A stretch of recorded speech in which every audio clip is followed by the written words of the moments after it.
Hi everyone, Jen Ramsey here with another episode of Freedom Unlimited. And this week I am very excited to be welcoming another amazing guest to our show, the wonderful Julie Tengdahl.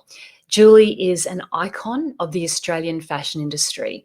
She is one of Australia's preeminent fashion designers, and she established her business in 1986 in Brisbane and Queensland in Australia. And she has won multiple awards over many years for design, fashion, and fashion construction.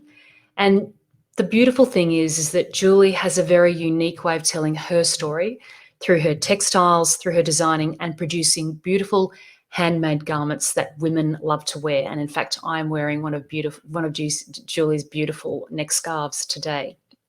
Julie is also married. She's a very devoted mother of three, and she loves travel, personal expansion, and adventure. So, Julie, I just wanted to thank you so much for being part of Freedom Unlimited and to be sharing your time with us today. Thank you. No, thank you, Jen. It's a pleasure to be asked, actually. Oh, well, you were certainly someone on my list, Julie. You're such a great friend. And you also, for me, really, you live the Freedom Unlimited lifestyle when I think about your approach to life, your approach to your business. And so I'm just really excited to talk with you today and to share some of what you feel life is all about and some of your experiences. So maybe we should go straight there. If you could just tell us a little bit about your backstory, where you've come, how your calling for fashion and how your life has unfolded. So if you could, we might just start there, if that's okay. It's interesting. So what I felt like when I was young, I was from quite a poor family, but there was this desire it was beauty. I loved looking at beautiful things. So I think I sort of started evolving from when I was young to appreciate space, beauty, freedom from the very poor things that I had at home. And that led me into just, looking at fashion and design and also the discipline of what design is. It's about surrendering to space and appreciating, I said, that beauty. Wow, I love that term you've used around design, surrendering to space. Could you just share with us a bit more what you mean when you say that? It's such a beautiful term, and surrender is something that's part of actually gaining freedom. So I'd love to hear you share a bit more about that. Well, I sort of use the analogy of a wheel, and it's the spokes that hold the wheel up, but it's a space that allows the wheel to move. Mm-hmm. So when I talk about space, is space to appreciate and stand back to see something gorgeous, a beautiful tree, or, I'm just looking at your gorgeous bunch of flowers. Yeah, so clutter is what sometimes clutters our mind, and so it's unraveling the clutter and changing the subject completely. But what's happening in the world at the moment is about clutter. The areas are cluttered. We're traveling probably maybe too much for Mother Earth to absorb all the pollution, and maybe this decluttering and silence and moving back into the home has enabled it's Mother Earth to actually heal the clutter, heal the pollution. I love it. That you're exactly right. And to have some space back. So it's this whole notion of spaciousness, isn't it? And I think you're right with this COVID-19 pandemic. It's caused us all to have this big pause. We're really in a pausing zone, and what we do with that time, it's up to us. But as you say, it's about coming back into the home and coming to a quieter space, definitely. And it's really interesting. And the notion of spaciousness, when we talk about things like meditation, and when we talk about, I guess, when I talk about freedom and the notion of feeling free, it is in many ways this gorgeous concept of having the space to breathe, having the space to be yourself, having the space to as you say, to appreciate things. So, wow, Yeah. we've jumped straight in, as we always do. Oh my goodness. But when you talk about freedom, it is space, and freedom to me is nearly a similar word. And And I've been writing that down a lot when it first happened, that I had to close my business. I had to shut my workroom. There was a lot of anxiety around me. And I remember writing in my diary, like, I need to have the discipline to choose how I want to see this. You know, is it going to be a gift, or am I going to sabotage myself and stay in a state of stress and radiate that to my staff? But I had to be a leader and take the call and, you know, tell my staff we are going to come out of this better, stronger, by having this, what you said, the pause, you know. And that's what I wrote down. It was the freedom to choose the way I wanted to see this pandemic. And for me personally, I'm trying to choose to see it as a gift of resting time. I've been able to rethink about my business. You and I spoke about this in the beginning of the year, and we said vision and video. I didn't quite understand video would be in this format. Like that was going to be about video about my business, showing more video about clothes and movement. But the reality is it's video about us connecting to people all around the world. Absolutely. And that has given us the vision of, there's a lot of amazing people out there doing things in their own little environment, that we have the opportunity through podcasts to experience those people. Absolutely. No, you're so right. And you're absolutely right. And what you've given us so many beautiful jewels in there, but I think the key one is, and I've been talking about this myself during this whole pandemic time, is the key thing here is about choosing your perspective. It could have been really easy to jump off into fear, to swim. We literally were in a fear soup. You know, you look at social media, mainstream media, discussions potentially with friends, with family. Everyone was quite deeply in it. And I was like you, it was like, okay, this is about choosing your perspective. And this is ultimately is when I'm talking about living the freedom unlimited lifestyle, when I'm talking about this notion of true freedom for ourselves, it is actually understanding that we've got this choice to choose our perspective in every moment.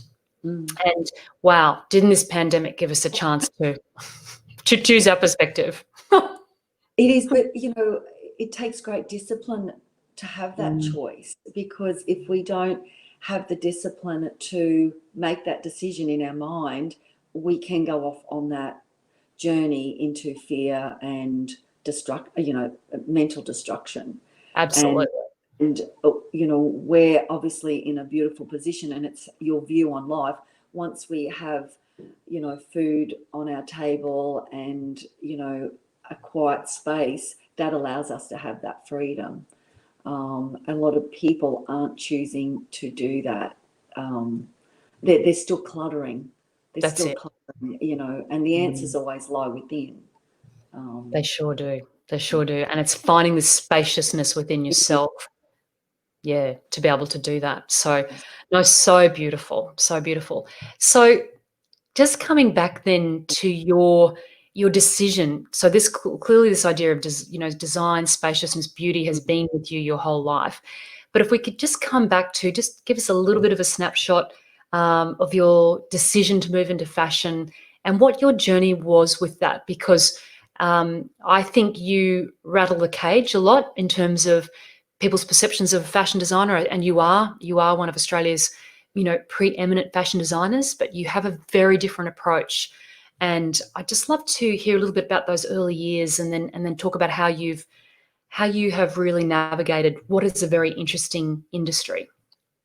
Well, I think, my mother was a seamstress, and there was that desire, and I was, as a young child, the youngest of five, I was the one that was at home, being with my mother that sewed. So that was an opportunity for me to be able to make beautiful clothes on myself, and to probably view myself in a better light by wearing something that I felt lovely in. So that sort of started that love of clothing and fashion. I didn't ever realize it was going to be a career, and I'd be sitting here talking to you and reflecting on my lovely career. But yeah, that was the first original desire. Then I started making things for people and realizing that I could make an income from those clothes. Mm-hmm. In the background, I decided to go and do fashion studies, and got a beautiful, amazing job at Dion's sewing bridal gowns. So I've really established my career more from a sewing construction background, and then I've evolved into design as just, it's been an evolution of me, and also accepting that evolution, that I have moved into that new space and now have people sewing for me, obviously. But I've chosen not to go broad and mass market my product. I literally chose to stay in the local community and support women and make them feel good about the clothing they wore. I think I digressed because I was like, you want me to go back to when I was younger? Going back to, doing fashion studies, there was also a greater purpose for me, and that was to make people feel good about themselves. There was an innate knowledge that, I was understanding that people do speak negatively about themselves, and I even notice it in the store is, I might say, oh, you're looking so well, oh, but I'm tired, and to change someone's perception, for me, that purpose, to know you look beautiful, you look really relaxed, then their perception changes and they're in a state of calmness, and I can have that opportunity to dress them and make them feel good from the inside out. Wow. As within, so without. So I think, getting back to your question, the original idea was always to have a purpose, to make people shine or feel good, and that then evolved into my income of being in fashion, but staying small, because I also was wanting to be a mother, because that also was a very strong passion of mine, to be a homemaker. No, I can see that. I understand that about you so well, and it's beautiful. You've fully self-actualized. You've got all the dimensions of your life working really beautifully, and I think that's again, isn't that part of freedom, is to feel that everything's working, everything's coming into alignment for you. But what I'm hearing you say is there was this underlying, the beauty of your story is that you, from a young girl, you were able to tap into that creativity, and you found that creativity, and your mum created a safe space for you to show and to sew and create something beautiful, so that you could feel good for yourself. And then you were able to translate that into helping other women feel great. And it seems to me that's what you've been doing your whole career. And the beauty of it is that you are in the store and you're able to talk with women, and you're interacting with your customers in such a beautiful way. It's very much, I know when I'm in your store, it's it's an uplifting, and it's a fun experience. And that's what we want life to be as well. I think there's a lot of, fun as a part of freedom as well. So you sewed as a young lady, a young woman. You went to study fashion. You started sewing bridal gowns. There was definitely then a time when you decided it was time to strike out on your own. What was the thing that inspired you there? What happened to think? What happened within yourself that you went, okay, now's the time to create this business for myself? Well, I felt I'd just come back from London. I've been working in London in the industry. My husband got a contract to play rugby league in Bradford, and we were commuting to London and doing a lot of traveling. It enabled me, again, this is the powerful thing about travel, and we're not allowed to travel at the moment, but the traveling gave me the expansion of not just being a young girl in Brisbane, the expansion of a bigger self and a bigger world.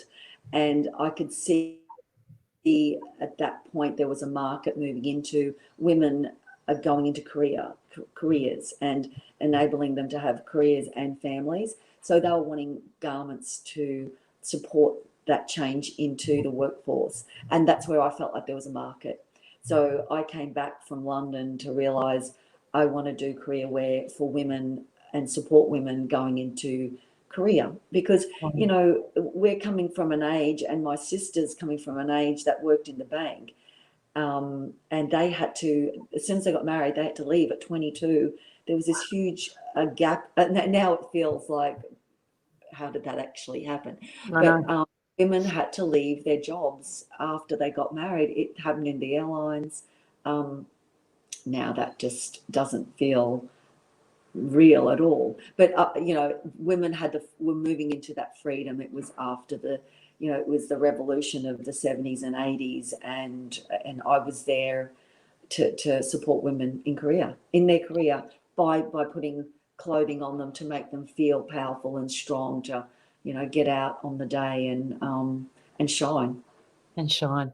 Wow. Now, we've known each other quite a while, and I hadn't ever asked you that question before. So I'm just like, what a fantastic thing you did for women, because you're right. I mean, it was, and the 70s and 80s, these were times when women were doing things, and it is a bit sort of, seems almost bizarre to think back to that time, because it's so normal for women to be in the workplace and in the mainstream workplace now. But you're right. So you really help with that transition. And again, it's this theme of your creativity and helping women to feel good and within themselves as they're striking out in quite new frontiers. So, wow, that's what a great impetus for that business. It's teasing that out of me, because, you know, a lot of those memories stay dormant, and even when you ask me, like, I have to, it's like it goes into a cavity of the mind, and I'm sure, you know, women of my age would understand that. It goes into a cavity, and, you know, I'm just so in the day-to-day that I actually forget how far I've come from that path. And yeah, I mean, I'm actually have a feeling proud of myself sometimes to think, wow, I have come a long way from that young girl in the suburbs. And but, you know, there's what women are doing now. I'm in awe, you know, but even explaining to my daughters about those transitions, that women have just broken so many grounds. I mean, we were talking about breaking the ceiling back then. That's shattered. Now we're moving into a new paradigm of the matriarch, the women actually being the leaders and equal. And, you know, we're in this, and our, you know, the women around us are in this incredible movement. I've got goosebumps even saying that to you, that that's what's exciting me. Absolutely. And look, I've had a lot of goosebumps, you know, listening to you speak as we've been talking, because it is exciting. And I mean, this is the next sort of level of freedom within ourselves. And, you know, there has been this unleashing, this women moving out from the home into the workplace, as you've said, in those very important years, you helping them, and then really stepping more into our strength. And I think when we talk about sometimes, and this is something I've been thinking about recently, is when we think about love and the perspective of love and what it means to be a woman, and the love that we can put into the world, can be a bit of sort of, in my mind, I was probably a little bit sort of, the fluffiness of love, but I've really been contemplating and thinking about the strength that love also indicates, and that love also, the strength that's a part of love. It's not all fluffy and clouds. It's actually, there's a very strong inner, very strong inner diamond core that is part of love as well. What are your thoughts on that? Well, you know, love has got so many different dimensions, and, you know, the love we have for our pets, for our children, for our parents. But if we don't have a core of that love and support that we have really from parenting way back, and that survival, it's hard for that rose to bloom. So, you know, it's important to, and this is the importance of meditation, if we did go through trauma and adversity in our young days, and I'm sure most people have, because that's how you get growth. That the trauma does give us the chance to grow, and that's the evolution of love. You know, from trauma and from It's that things. strength. Yeah. Yes, I don't know if I've answered that No, correctly. no, you have. I think you have, because Well, you've spoken about. yeah. Mm. Sorry, go on. No, I think it has to have core, and it starts in the base, of childhood, and I'm going to regress here. The importance of parenting, and and and not parenting even children, but parenting the people around us to support them, to support the core, so they can see things from the heart, from a higher love, rather than it's the attachment to the fluffiness of love is the problem. What I find causes grief.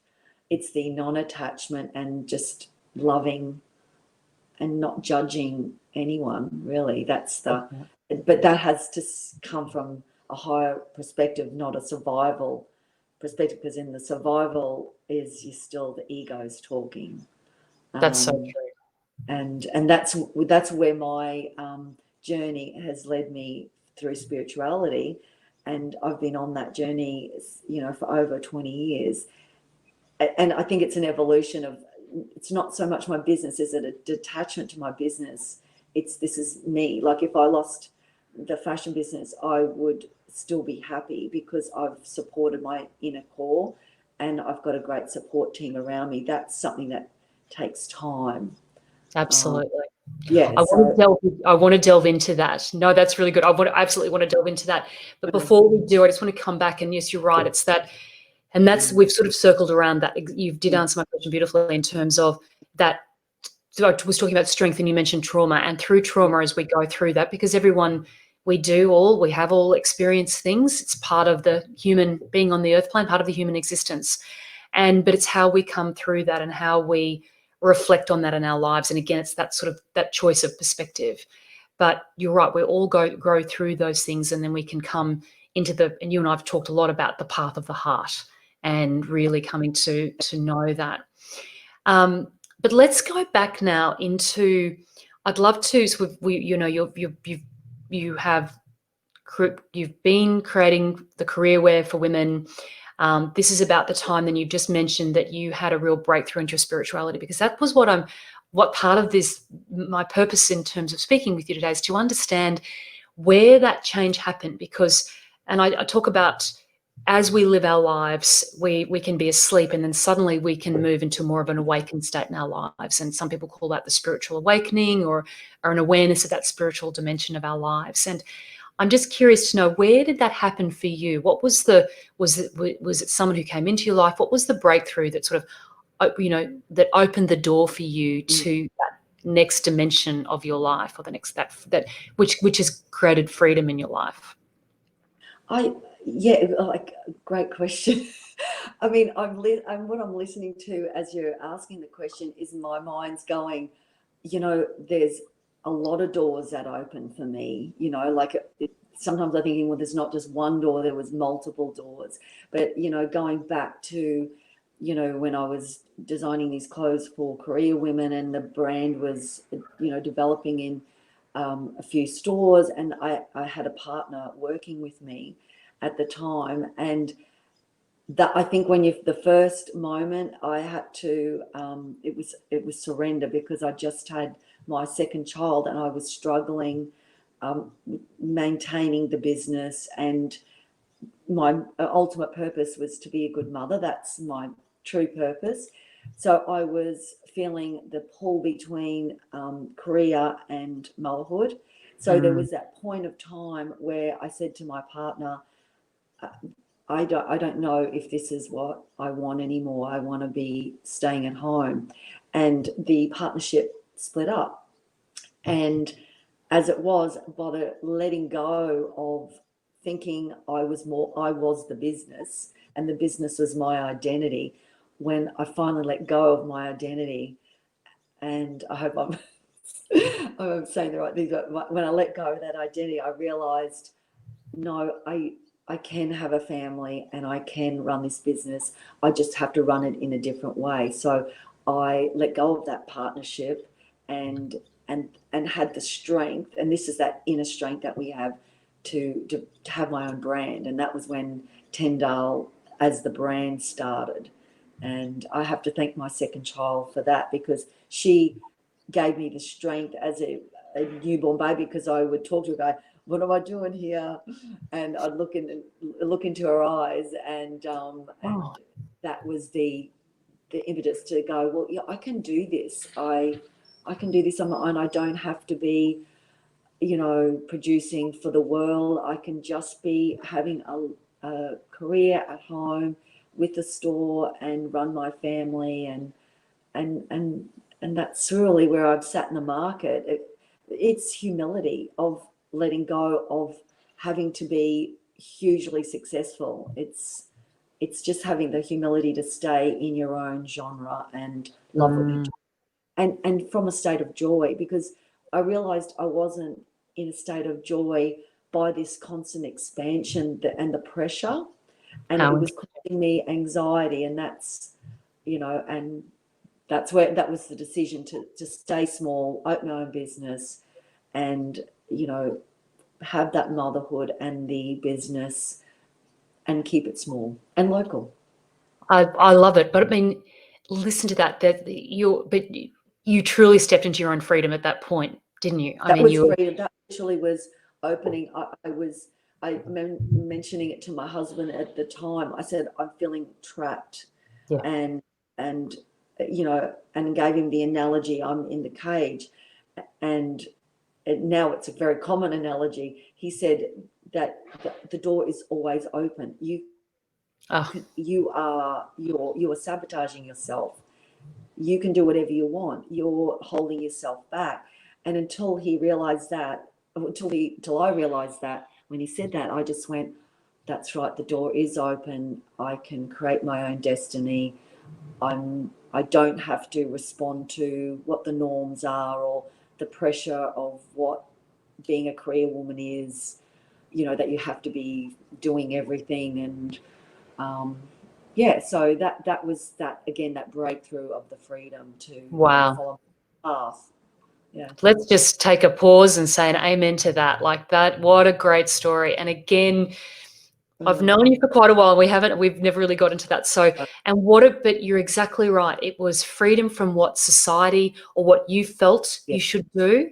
And, that beautiful gift that your husband gave you in terms of looking at this from another perspective. You can open the door at any time. And this analogy of opening the door to your own jail cell, it seems like a really strong analogy. But it's something I'm noticing is actually coming up in coaching conversations I'm having with clients, is exactly this. And it's about what's the box that we put ourselves in, what's the place that we put ourselves in that we no longer need to be in, and what's the action that we need to take to actually move aside and to create something completely new, but something that is so much more heart-based, but so much more freeing for yourself. What a fantastic thing you did for yourself, and that your daughter did for you, in terms of here she is appearing as this beautiful newborn and showing you a whole new world of possibilities that you didn't think were available to you. Yeah, and that's again a certain birth and rebirth. Yeah, whether it's not a child that does it, we actually rebirthing ourselves. that's it. And I feel like I've had so many rebirths, because I'm constantly looking at shedding the skin of what doesn't serve me. One of my collections was called Ectasis, and that was probably what put me on a pedestal of the story I was telling, because I was moving into turning at 50, and I just felt like it wasn't a downward motion for me, it was an upward motion. And the Ectasis, which was a snake skin that I expanded onto textiles, it literally, that I was letting go of what didn't serve me anymore, to be a better me. And I think we do that daily on a cellular level, but we don't give ourselves the gift, ourselves as in CELLS, cells as well, the gift to keep shedding and letting it die and rebirthing and letting, but everyone's got a different ego, or not a different, just trying to think of the word, things that hold them back. We've all got, different scenarios. For me, it was letting my ego rest and allowing myself the freedom to surrender to the moment and surrender to not being the success that I put myself under, or I wanted to be successful. But the reality is every day we're successful. Well, I was going to say, are you not successful? You are. You've won multiple awards. If we look at, and this is about success in the worldview versus what's the success that we really feel within inside ourselves. And I think, and that's actually one of the reasons that I wanted to put this podcast together. It's about redefining what success is and redefining ourselves so that we can live a happier, much more free, much more confident life. And it might mean we don't necessarily comply with the worldview of things, but I think that worldview is actually changing pretty rapidly. But it's about, what does success mean on our terms? What does success look like for us? And, for many of us, and it depends where you've come from and what experience you're having, success could have been for you today, wherever you're listening to this, could have been getting out of bed and starting your day. It depends where you're at in your life. And that to me is successful. That is successful. Getting up, seeing the day for what it is, and kissing the day and starting that day afresh. So that can be success. It doesn't have to be this thing, this worldview of what success is. And you're right, there's a humility, there's a surrender. But if I was to ask you, on balance, if you had gone big versus, as you've said, stayed small, I don't think you're that small. But if you'd gone down that other path, how do you think you would be feeling today? Oh, I think I would have lost the business for sure, because the algorithm of, you've either got to be huge, which is run by the top 2% of fashion moguls, or you've got to be small. I was moving into the genre of the medium, and I think I'm the only one that's still in business in that 30 years. So now I've defined my success as being, in a way, a phoenix, that I'm still here and I still vibrate and I still love it. There's a lot of people that in my industry that I grew up with that aren't, they don't exist anymore. They've, moved into too fast, too soon, and our market couldn't cope with that. The amount of clothing they were producing versus the demand. That's it. And this is the beautiful thing that's having a website and social media allowed for me. It gave me a voice in a small end of the market to allow people that didn't know me to see my brand. And that's the beautiful thing about the social media. There's also the other side of social media, the pressure to keep, the face up. But I need to be, for me, I'm always really mindful. There was a digressing again, there was, in this period, the pressure was on me to keep posting my product in social media while the virus was at its darkest point. And I literally had this pullback, and I just went to all my staff, because staff and clients were going, "Why aren't you posting?" And I just said, for me, this is not the right divine time.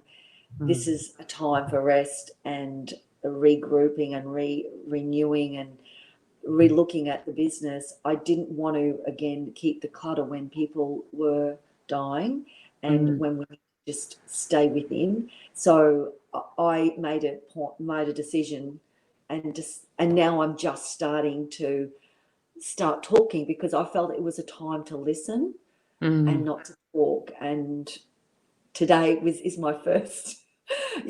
Thank you, Jen, for letting me come out of my hibernation, because I literally have been hibernating for over a month. Well, it's so I'm ready to talk about my journey, but it was about listening and shutting down the doors, closing down, going within and resting. But as I said, things are looking great here in Brisbane and Australia. We listen to our authorities, and now it's time to get the business going and start being a part of the community again. Rebirthing, another rebirth, Julie Tengdahl, another rebirth. That's it. But I think you really, what you've highlighted then again there is your intense ability to listen to yourself. And you made a decision to really see this time as a time for rest and recuperation and rebirthing. And I imagine there's probably some very beautiful creations and a lot of creativity that's going to come out of you from this time, because you've given yourself this time to be calm, and I would also say you've not doing things because you should, and rather than you're waiting to be inspired to do things. And this is such a powerful way to live life. This really is the new approach to life. This is about listening deeply, being calm, coming back into your own space. And it seems to me, though, you've been able to listen to your inner voice all through your career. All these quite defining moments, you've actually stepped back, taken a breath, listened, then said, okay, what is it that I really need for me right now? So there's so much power in that. One of the things that I am keen to talk with you about is you mentioned earlier your movement. You went from your love of sewing and construction into the design, and I know you do design. I'm wearing one of them today. Your beautiful textiles. Could you share with us what happened? What allowed you to open that door to your next level of creativity?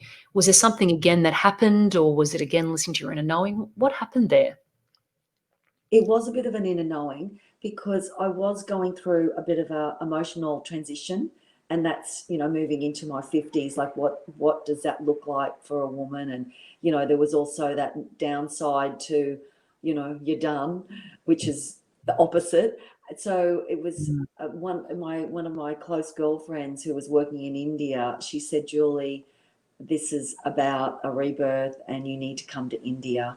And I was like, oh, that was such a new place, because I'd done a lot of traveling through Europe, and India was a new genre or a new frontier for me.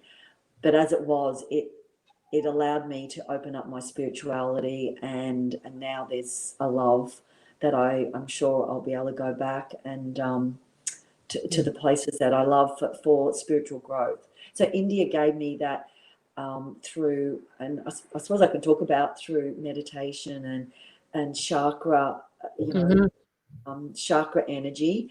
That allowed me to move this creativity from the base, to bring it down, to create something, and allow those beautiful visions to come in. So I started creating stories about my journey through India.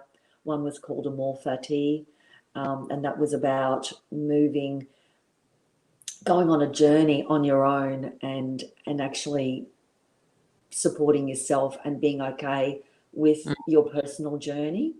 And so I did a collection around the desert about walking on the path that's that no one else has walked on, and that's our personal spiritual path. I mean, we're all walking our own path. It might be the same mountain, but we've all got a different way getting there, whether we're running up or whether we're meandering, or we have to gift ourselves that path to do it in our own way. That gets back to that word freedom again, the freedom of non-judgment of ourselves and non-judgment of our peers, to walk our own path. And I tell my children often, it's like, you be you. When they're like, you come and do this with me, and I go, no, you be you. I want to do this. You can do that. So, that's important, to give that person the personal freedom to follow their own path and listen to their own personal guidance on what we're here for. So, the stories are there, and I'm through meditation, and it's they come through now, How and beautiful. feel really I don't want to sound cliche because everyone's meditating now, but it does give you that power to listen to the inner voice, view the viewer. Absolutely. It absolutely does. And I'm a huge, like you, I'm a huge proponent of meditation, and I do it daily. And I agree with you. This is where the inspiration drops in. And, this is where the connection with the divine comes in. And we can, and this is the difference in life. I think that we can sort of struggle and effort and focus on trying to work an issue through, or create a design, or do whatever it is, or to solve a problem in our sort of physical 3 dimensions, or we can open up to that opportunity of the greater consciousness, the greater reality that's out there, that's really, I believe, is just waiting with bated breath, to drop inspiration into us if we're open. And It's giving the doorway. Opening the door. Yeah. And that gets back to that word, freedom and space.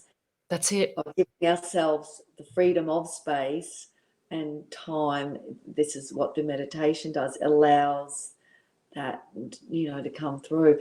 And also when it comes through us, we do have that opportunity to radiate that energy for others to feel it, and for them to feel a beautiful quietness in your space. And, we've all experienced that with spiritual leaders or people that really we want to be around. It's be the person you want to be around. That's exactly right. That's exactly right. But you're right. It's that, and it's the spaciousness that the meditation allows. It's the quiet. It's back to this notion of the rest and the quiet space. We've had through this COVID-19 pandemic this time to go into the spaciousness. It's been a global retreat in many ways, if you want to view it that way. And it's that spaciousness and that quiet, provided we choose that. And that's the benefit and the beauty of the meditation, because we can go there every day, twice a day, as much as we like, to come and find that space. So how beautiful that your designs came through. So it was when you had your journey to India, that real journey into that absolute frontier of spirituality. India is so intense. She's got so many dimensions, but you're able to, as you said, go in and find your path and your way through. And from that beautiful journey, you have been gifted so much. And your designs, I know every collection now, I'm always excited to see what's the new story, what's come through. And it would be lovely to see your collections. I've just had an idea come through. It would be lovely to see your collections documented in a book in some way, and these journeys and your stories. I feel like there's a book there somewhere. And definitely. As we, and this is probably from my background, we undersell ourselves just because of, our background. But I sort of like that's humility for me, is that, you know what, you don't have to tell someone that you're good. You just be the best person you can be. That's it. You don't need to say that to anyone. And I think that's humility. That's such a wonderful empathy that we can all have, of following our own path and, and being true to that.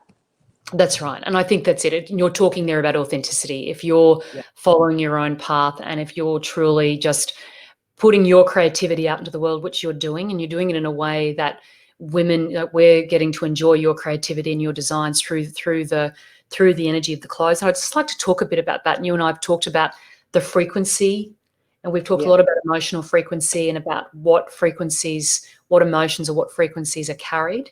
And I'd just love to go there for a minute, in terms of, because this is one of the things that I notice about your clothing, and when I put on things that you've created, there is this incredible feeling of love, and there's a frequency that you're managing to communicate through your clothing that I don't feel every time when I put on other people's clothing. So could you talk to that a little bit? Just share your views on that at all? I think, it's hard to put into words, and it's still, we can't quantify that at the moment. It's a feeling that we have, but our inner voice that we look at ourselves every day. What I'm trying to do with the clothing, health is number one, that you have to be looking after yourself with the way we eat, the way we drink and be compassionate to the self. But clothing is that next layer of the way we look at ourselves in the mirror. So when we put something on that's been made integrous with love, as we do, with our workroom, everyone loves what they do, and there's no woman that has gone through pain to produce a beautiful garment, and it's sustainable and ethical. So there's that certain energy of love that goes into that garment. When you put that on and then view yourself in the mirror, then that energy, that view changes, and you can view the viewer and you feel beautiful, and therefore you look beautiful, therefore you feel beautiful. So it's that out within, in without, and that's what we try and do in the store. And it is more difficult, because online now we don't get that opportunity. We're trying to get a voice on that, and video will enable that. Is these beautiful pieces that have got this energy. And and go forward 10 years, I'm sure there'll be a machine that will see, like, look how we can look in and see a cell, how a cell changes through trauma and music, and so we know that vibration makes us feel good, and clothings that make you feel good can change the way you view yourself. Absolutely. Yeah. Absolutely. It is a hard question, because it's still a new frontier about clothing and vibration. Yes. And I think it's really important for us to move to that next phase, and the leaders in the fashion industry to be mindful of not overproducing at the detriment of Mother Earth, and this consumerism that we have. So we're talking, in my end of the market is conscious consumerism. Yep. And it's we need new clothes, and we need things to wear, and we need things to go to work, and it's beautiful to appreciate beauty on a woman, and then of course love looking at a woman feeling beautiful. That's because she's radiating. So I want to be a part of that movement for women, and also help them in those purchases. We don't have to keep buying. It's about being mindful of what to buy. That's it. And buying beautiful pieces that are going to last 1, 2, 3, 4, 5, many seasons. And you're right, the things that you love. And I know there are things in my wardrobe that I've had over many years, and I love them because of the beauty, what has gone into their making, and what they symbolize for me, but also the energy that's in that. And I agree with you. I think we're on the new frontier. I think there will be technology that's going to show us the energetics. I know there's new technology that's coming through where the sound of plants is being heard for the first time. It's actually being recorded scientifically. And I think as we move forward, I think there will be a time when our clothing will actually be able to speak to us. And I think it's that intention that you're setting at the very outset of your business. It's this intention you have for absolute love and absolute beauty that flows through the design, then the making. I know, and that's probably something I do want to just highlight. All of your garments are handmade here in Brisbane. It's a very ethical, very conscious business that you run, and therefore these are very specific, beautiful pieces that are made for women. And it's that intention from the outset all the way through the production into the making that then allows me as a wearer today to feel that I'm wearing something very special, but to draw something from that intention as I go about my life and so on. I want to actually thank you for the gift of that. Thank you. And it is such a gift that you give us as women, and I think it's a great message to be sharing, that this intentionality can come through in everything that we're doing. It's as you said, it's the intention of what we put into our mouths, to what we eat, to what we wear, to how we live. Everything can become, and we can choose all of this at every time. So it's really, really, really, really powerful. One of the things I wanted to ask you was, we've talked a lot about intentionality, about spirituality, about meditation. What is one of the things, I'm going to ask you 2 questions now. I'm going to ask you 3. Okay. First question is, what is, when you're feeling perhaps low within yourself, we have the emotional highs and lows, What is something that you do to sort of help lift yourself back up? Well, I have had a lot of ups and downs, because this is what transition is in Mm, this area that we're in. And I had done a lot of reading and to work out, how to get over depression, and it's mm, not even depression. Sometimes it's melancholy. We all have it, and as mm, women, even our hormonal fluctuations have that issue. So I think when I keep talking about view the viewer, I've got the capacity now, and this is as we move through our emotional intelligence and a higher consciousness is what's digging in to me at the moment. Is it my ego? Is it what's causing me to gravitate at a lower level of mm, I hope that's okay to say that. So I'm viewing myself, and it can be really simple. Like again, sometimes it could be a social media trigger, and I go, stop, like that. I should be doing more social media, and then I go, no, stop. For me, I've made that decision. Be integrous. So it's self-talk. yep. It's self-talk. Number one. Number two, breaking the momentum of that self-talk. 15 seconds, and I'll even say that to staff. If they start negative self-talk, 15 seconds, we've got to change that energy. So it's changing the way we speak and being more positive. So understanding our triggers. And the third thing is it's actually getting out into Mother Nature. Beautiful. So, and I know I've got pets. So I will, even if it's just for 5 minutes, even if it's just to walk around the block, change it. And also a little like vibration. Mm, It's a new thing it's a very old thing. It's called shaking, but it's mm, also it's dancing. It's really dancing. A little bit of putting some beautiful music on that, and just moving the body and moving that stagnation of energy. Sometimes the energy is stagnated in the hip region or the shoulders. The amount of people that have had a shoulder and neck hip problems over this COVID-19, it's because the energy is stagnant, and whatever they have to work through to move to a better place, again, it's movement. And the body absolutely. move. The cells are designed to rebirth and die. That's what they're meant to do.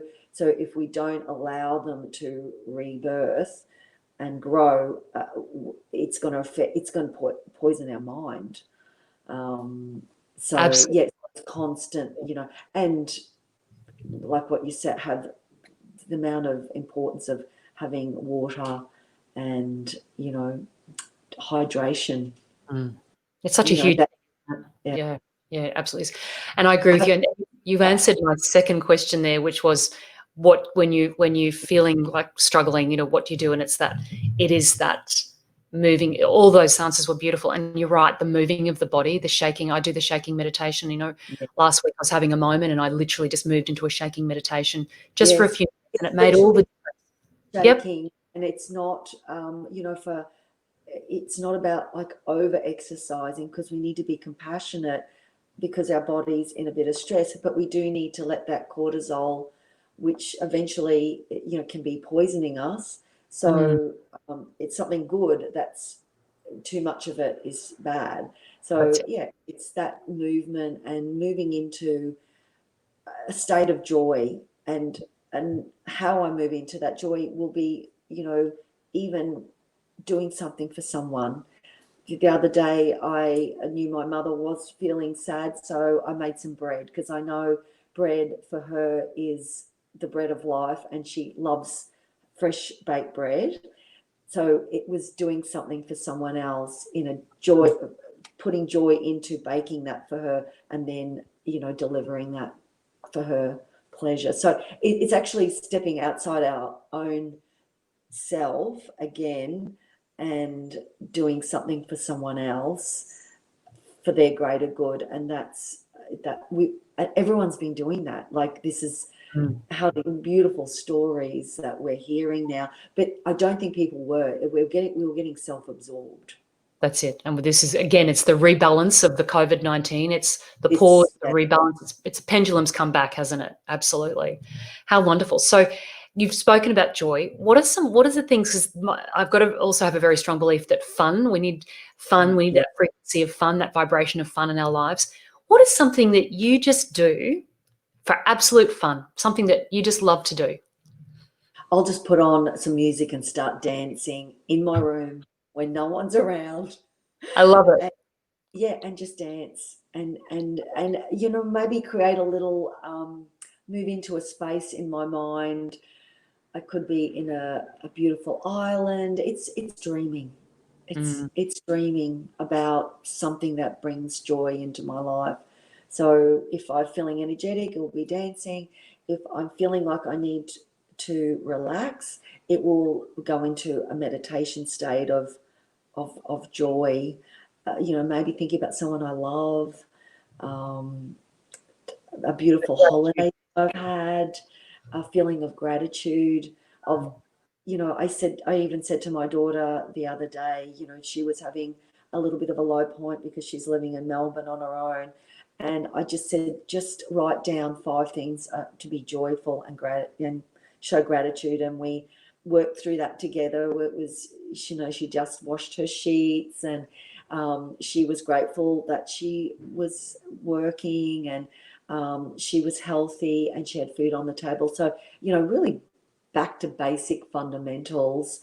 Everyone has their financial issues, but if we can just go back to the moment of the now, and that, and then be joyful of, it might be reading something. Like, I've been reading a lot of Eckhart Tolle at the moment, and he's just such a lovely person to bring back into the now. So it might be just going back and having a paragraph of one of his books, just to a little bit of a reality snap of, how grateful we are.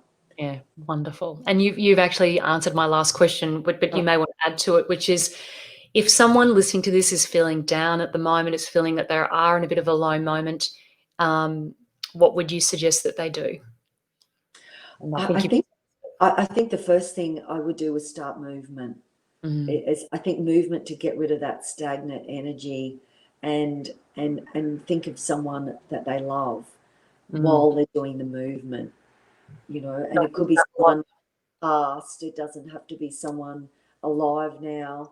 And so getting out of themselves, and I said creating a shift, because where they are at the moment is not, they're doing the greater good for themselves. So as soon as you realize I'm not, I'm sabotaging my happiness and my joy, what can I do? Something different. That's the question we ask the divine. And then the answer will come. Oh, it might be movement, or it might be go and take the dogs to walk, or it might be, for some people, for me, it's cooking as well. That brings me joy.